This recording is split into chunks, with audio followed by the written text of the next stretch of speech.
All right, my little thiefies, let's take a look at Scorpion Mother. If my CPU doesn't explode from recording video while I do this. Yeah, let me solo that. So here's like this bass line is like the, you know, really the core of the track. It's throughout the whole thing. It's just two IntelliGel Dixies with a little bit of EQ, some sidechain with the kick, and then when that kind of second part of the first verse comes in, it's got this growly one. But it's just the same as this. I'm just EQing it. I've got the Kramer Helios really pumping it, and a very large high pass there. And the drum beat,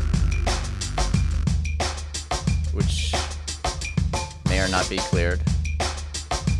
Nothing much to it. It's getting a little compression, a lot of EQ. You can see some really drastic, precise EQ here.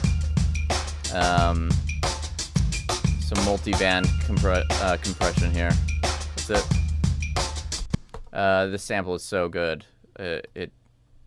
I didn't have to do much then. Just really fine-tune it. All hail, Scorpion Mother. Crawl back or be discovered. Claws that never let go of you. So we've got the main line here. Never let navigate by starlight. It's some Decapitator to give it a little grit, just a little bit. I don't even know if I could tell if I A-beat it, but I felt it more when it was on, so I don't know. I kept it on. Puig Tech on every vocal track, just it gives the really nice highs, subtly or drastically. De-esser, Fab Filter for some multi-band compression, and then I've got these two CLA compressors. I believe the first one is just doing a little tiny bit. It's just grabbing a little bit, and the CLA one is a little more precise, really catching. I think it's doing a lot of attack here. I use two because I guess on this one I can't quite remember, but usually when I use two, it's because one, to get the effect I want, it becomes too, it's not as transparent if I'm pushing too much signal into it. So I'm using two, and it sounds a little smoother. Navigate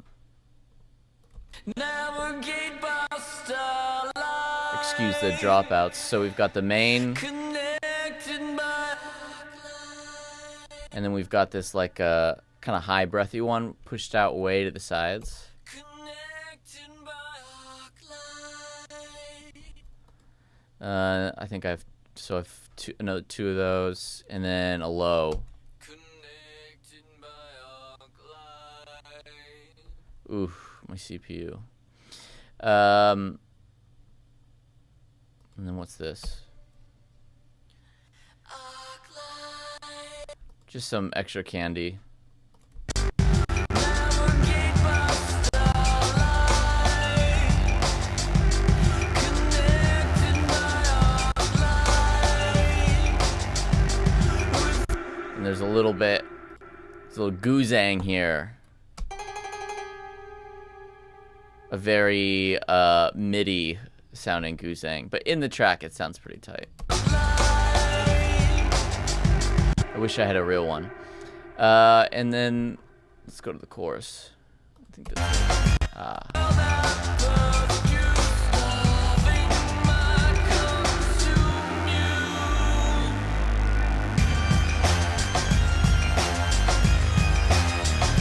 All right, first thing is this magnificent organ that comes in during the choruses and the outro.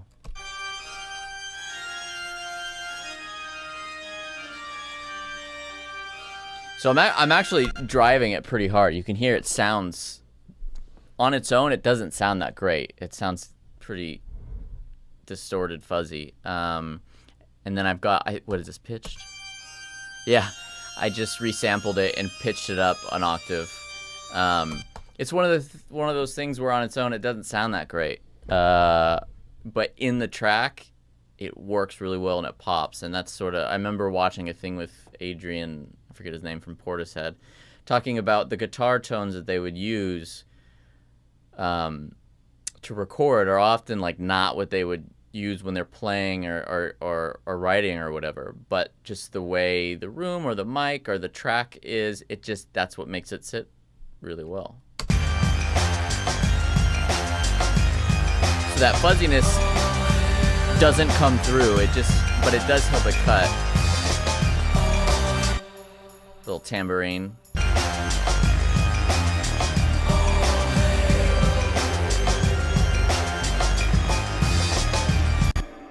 Then we've got this, we've got the super cool choir. Pitch down. You can see I'm just rolling off some stuff. Oh yeah, it's in the verse too.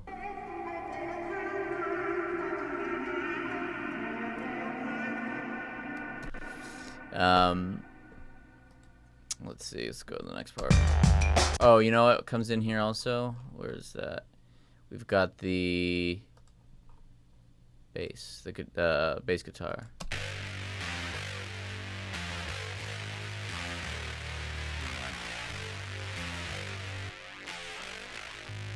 So this is the main one. It's just, I think I'm just running through a bass big muff, and then I've just, which one are we on? This one. Just some EQ and a little bit of, I think a little bit of like reamp stuff with the CLA bass. And then to help it pop and like really fill out the choruses, you know, just here's the chorus. Like it's, you know, it's a volume lift, it's a sonic lift. Got another track of it pushed really wide. You can hear it right and left, but nothing in the center.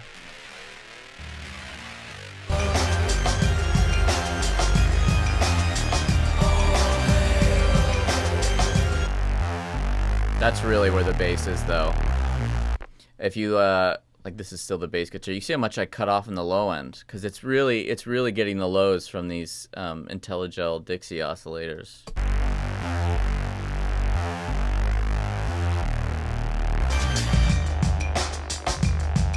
Okay, the break.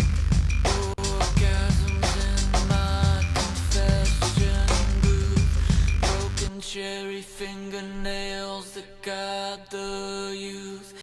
Infants trapped in a dead meat. Just more harmonies. Oh, my C, sorry. Anytime you hear clipping, it's because my computer's about to die.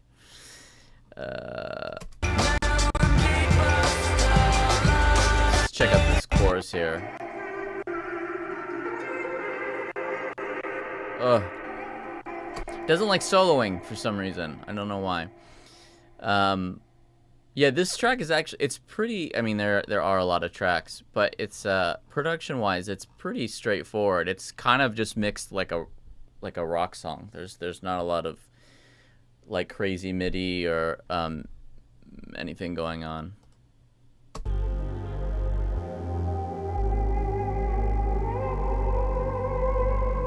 Oof, that choir opera,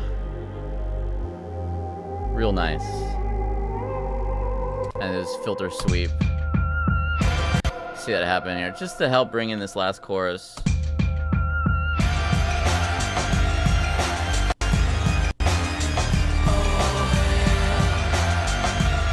And then I think there are some screamy, yeah, it might be.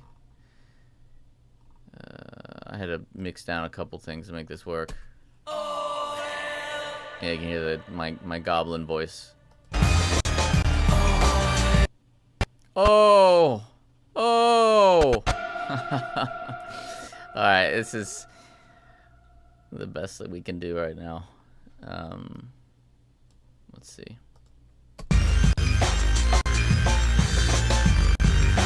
Sort of vampiric organ. I think originally it was harpsichord.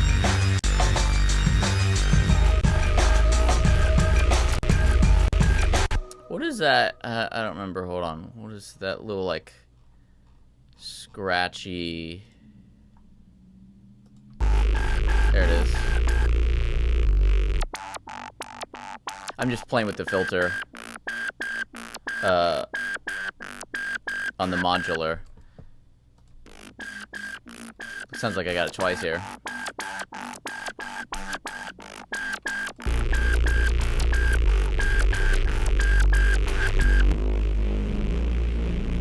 So there you can see, it looks like, yeah, I did some EQing there, because it sounds, that's like so much more throaty than here.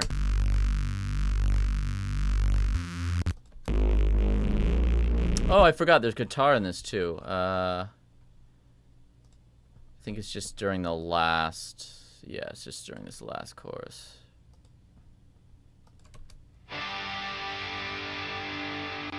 Doesn't even sound that great on its own. It's one of those things, but it fits in the mix really well, I think. Jeez. What is this? Well, that might be it.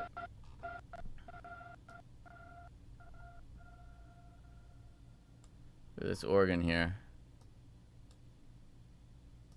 Yeah, here's, okay, yeah, all these vocals are from Voices of Sweden, side A. Probably just another Dollar Ben find. Let's see. Let's listen to it. Oh, okay. I slowed it down.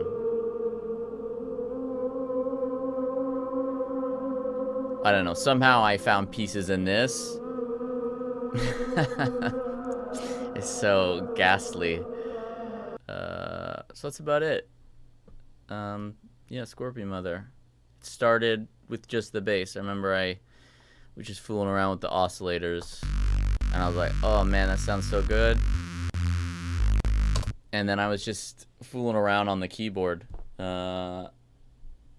with no real direction in mind, and I think I just stumbled upon that 3-note boom, and I was like, I like that. And then I just started singing over it. That's how a lot of the tracks start, is I'm just playing with the sound, and then I'll come across a riff that sort of snags me. You know, it's like my mind sees into the future of what it can be, and then a melody will pop into me, and then I'm like, okay, track that real quick, real rough, get the beat going, and produce it out from there. And this was a song, since it's kind of basic in production and structure, you know, I sort of workshopped, not publicly, on acoustic, and I just playing those chords, and did the verse, made the chorus, sort of played it that way as I was writing out the track, which I do sometimes with more like straightforward tracks. Oh, and the strings, forgot about the strings. These are just, what did I use for this? Can't remember.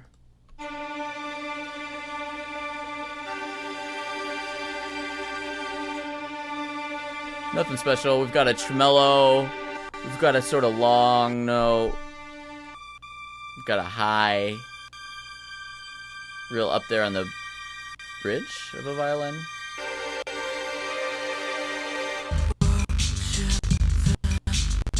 Oh, man. Taxing. Which, you know, it's annoying. I bought this computer a year and a half ago, and it was an upgrade from my last one, but Ableton 11 really does not play well with anything else going on. That's because I've got this screen recorder. Anyway, that's it for now. I think we'll do Night Spikes next. That came in second. Or no, actually, Fart Sounds came in second. We'll do Night Spikes instead. Okay, bye.